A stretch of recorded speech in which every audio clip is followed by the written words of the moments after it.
Hi friends, ನಾನು ಲಕ್ಷ್ಮಿ. ಹೆಸರು ಕಾಳು ಮೊಳಕೆ ಕಟ್ಟಿರುವ ಸಾಂಬಾರ್ ಮಾಡೋ ವಿಧಾನ. ಮೊದಲಿಗೆ ಬಾಣಲಿ ಇಟ್ಕೊಂಡು ಎಣ್ಣೆ, ಜೀರಿಗೆ, ಈರುಳ್ಳಿ ಫ್ರೈ ಮಾಡ್ಕೋಬೇಕು. ನಂತರ ಬೆಳ್ಳುಳ್ಳಿ, ಟೊಮೊಟೊ 2 ಫ್ರೈ ಮಾಡ್ಕೋಬೇಕು.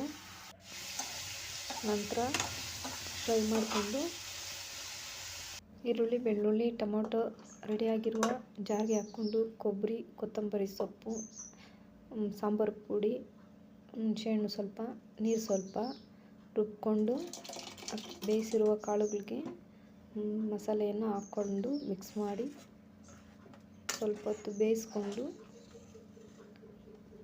ಒಗ್ಗರಣೆ ಮಾಡೋಣ.